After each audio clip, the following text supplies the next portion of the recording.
Hello, everybody. It is Thursday, and we have been having a terrific class this morning. The class was Amalia Scott, the Edge to Edge. Yeah, this is what's going on, and she's just full of really, really cool ideas and things. But what I want to share with you is a couple tools that you can use in the class, as well as just tools that are kind of important to be able to use. So I'm going to flip over. I'm going to show you two things. One is this really cool hoop mat from Dime. Yep, this really blue mat. Now, first thing is, well, here, look at this. You can fold it up like this, stuff it in your bag. Okay, it can be folded up, stuffed in your bag, and when you're done, pull it back out. It is a silicone mat. It is not a cutting mat. That's really important because I've had some people that have used it. If you cut it, then you've got 2 or 3 mats. Yeah, it's not a cutting mat. But because it's silicone, it keeps your hoop from shifting. So I want to share that with you. And my table's a little messy because I've been trying to listen in class and do multiple tasks at the same time. But I want to show you. This sits right here on the table. And when you go to hoop, your hoop doesn't slide. What makes it really, really nice is you can see through it. And I'm not sure if you can from there, but your stabilizers, when you're stabilizing, you can see through this hoop because it has a black line. See that black line right down the center? It helps you to get that perfect hooping. You can line up your registration marks on your hoop and be able to see your project underneath. Able to hoop, and it doesn't slide all over the place. What's really important in hooping is that bottom. It's the layer underneath, the hoop that's on the bottom, so when you put your fabric in the top, it doesn't slide. So I wanted to show that to you. That's one of the things that I use a lot. It's just a really, really good tool. And again, you can roll it up, fold it up, throw it in your bag. If you're going someplace, you might want to have more than one. I have one in my home sewing studio. I have one in the class studio for our virtual classes. So wanted to share that with you. And yeah, if you see this design right here, yeah, that's one of the embroidery designs in our class that's coming up for our table runner of the month. I'm busy working on this. It is an Amalia Scott, so while she's doing class, I'm busy working on these designs. I'll just kind of show you. These are the pieces that's going to be going in the table runner. Yeah, check out that bunny. Nice, fun, cool colors and fabrics. And then having some fun with the Easter eggs. So this has a lot of applique in it. You'll get a fabric kit that has all of the different fabrics so you can play around with them. I had fun with the batiks because it lets me kind of pick and choose and really looks like an Easter egg. So what I want to show you is cutting. Move this out of the way. And obviously when I'm done with my hooping, I take this and I fold it up and I move it off to the side so that it is nowhere near my iron, my rotary cutter, or any of those things. So now what I want to show you is, these actually are my favorite applique scissors. Now I have several different kind of scissors that I use, and every new one that comes out I want. I've got sharp tip scissors, and we sell most of these in the store. I buy them, I test them, I like them. This pair right here is from Kimberbell. It is part of the, here's my little, yeah, here's my box. It is part of this Kimberbell box set that comes with several different pair of scissors. It comes with these little sharp picks for picking out. This works really good to pick out stuff, your stabilizers and things that you need to get in there.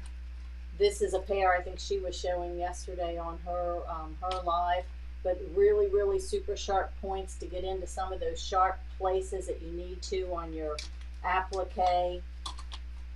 These, the little snips, again, they're curved, great for getting underneath those threads. I like them because you can pick them up and just grab them and just cut along and cut your threads. Like, let me see, I had an egg here that had, right here. Great for cutting. Move this over. And yes, you do need, well, you don't need, but it sure is nice to have the right tools and lots of different ones. But see all those little jump stitches right there? Well, I can just get right underneath and snip them. And what's nice about these is it's easy to grab. I'm not sticking my fingers in holes. And because they're curved, they automatically go underneath your threads and just makes it so much easier to cut them. We do have these in the store. If you're going to be in our home, No Place Like Home class next week, this is a really good time to order or buy the scissors because they count towards your bonus CD. So this is the other set. What I like about these, I like the bill because that keeps me from cutting the fabric, the stuff underneath that I'm not supposed to be cutting. And it just makes it easier to get really close, and they're smaller. I have big ones, I have some with points on the end, but I really like these. Now the other thing that I use when I'm doing my applique cutting, because I'm going to show you how to cut applique, is a rotating mat. Because I can lay this down, make it easy to cut, and I can just rotate it without having to move my hoop and those kind of things. It's much better to do your cutting on your applique on a flat surface. If you've got it on your lap and you're trying to balance it and hold it, it's easy to pop things out of the hoop. Now to cut this I also have batting underneath because that's just part of this design, is I'll take my scissors and I'll cut in so I can get close to the stitch line. See if you guys can see that. Yep, close to the stitch line. And this part I want to lay down. You want these to be flat. You don't want to cut through like this unless you're in a tight little spot, but you want them to be flat. If I have this flat part in on the center, that's the part I don't want to cut, it lets me get much closer. And I just lift my fabric up like this. You're not pulling on it because you don't want to pull things out of the hoop. And as I get down around, I just keep lifting it. It lets me get nice and close, just like this. And getting closer. There we go. And look how close I'm able to get. Now my satin stitch will finish that off, but look how close I'm able to get on that design. Now on this one you'll see, because it's a 5x7 hoop, which is what size I needed for the this particular design. When I laid my fabric down, I used the pink tape. Now people use all kinds of other stuff. Kimberbell's paper tape works great too. This I like, it's got a little bit more sticky. I put it close to the edge, and it's pink, so it's easy to see to take back off. You know, people use green tape, blue tape, painter's tape, all that kind of stuff. I do prefer these because these two brands of tape, either the Kimberbell or RNK's embellished tape, is made for what we do. It's another one of those things that, yeah, you can go to the dollar store and you can buy this, that, and everything else. It's not always going to work. I've had masking tape and blue tape and stuff that I've used before, and it sets for a while and then it's no good. and I'm not going to mess up my project. I have way too much time, energy in it to mess it up. So I wanted to share that with you. And I wanted to talk just a little bit. We did, what else did we do the other day? We did paper piecing. That's right. It was on my birthday. We did the paper piecing heart. Well, Kimberbell has 2 paper piecing books. They've been out for a while, but we just got them back in because I know some of you like to do the paper piecing. We do a lot of we call it flip and sew whenever we're doing it in the hoop. It's the same process, but not everybody has an embroidery machine, but you might like to be able to do these things. So this is Kimberbell's, let's see, is this volume 1 or 2? This is volume 2. I have both of them. This is volume 2. And you can see you've got all these really, really cool designs. A lot of these you'll recognize if you have the embroidery, you have them in your embroidery machine. But if you don't, you can do similar to the method we did the other day, which is, look at all these. You've got the designs right here. They're already numbered. I wouldn't tear these out of the book. Make a copy. Make a copy. That's what they're on. These are your patterns. So it's got the little dotted line showing you where you're going to put your wheels, which can be buttons or other things.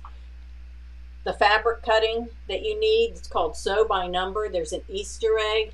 If you're going to do hand stitching because you don't have an embroidery machine, you can do the hand stitching. The stitches are right in here to do your extra decorating. There's also quilting, showing you how to do the crosshatch quilting in the book. And these are all small projects, so they're easy to do. And even if you have an embroidery machine, sometimes you might just want to do some paper piecing. I love to do paper piecing. And there's the instructions telling you how. And let's see, then it shows you how to do the little, you can turn them into hangers, you can turn them into pin cushions. They're in here in different sizes.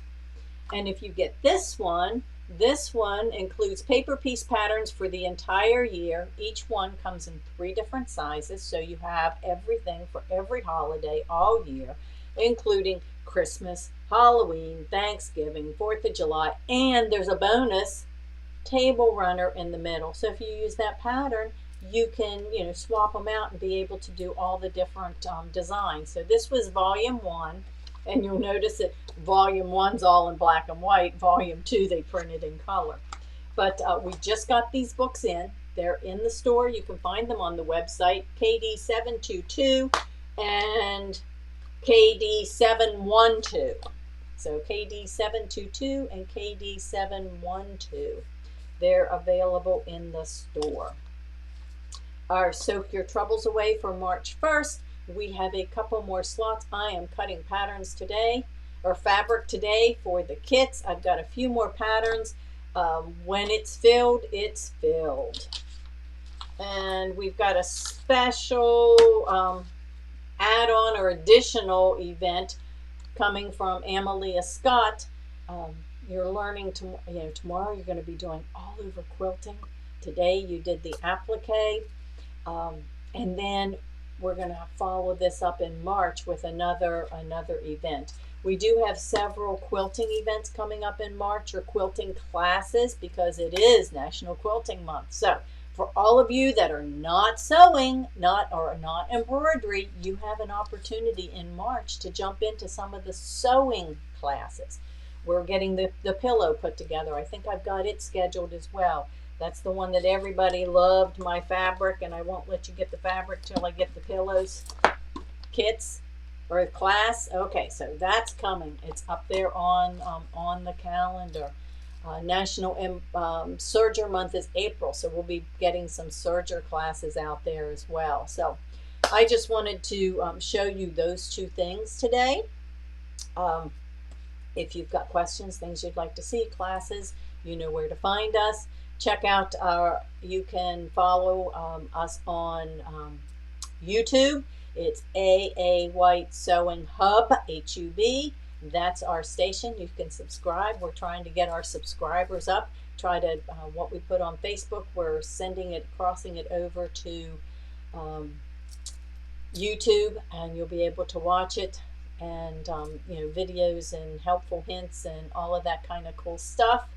I'm going to get Mike to show you next week, I think, how to copy your files over, from one place to another, maybe some information on how to store your embroidery files, and other things. If there's things that you would like to know and see, just let us know, and we'll see what we can do to have some more fun classes. So make it a great day. If you were in class this morning, go finish that applique this afternoon so you're ready to have day 2 and your edge-to-edge quilting and turning that fabric into placemats by the end of the day.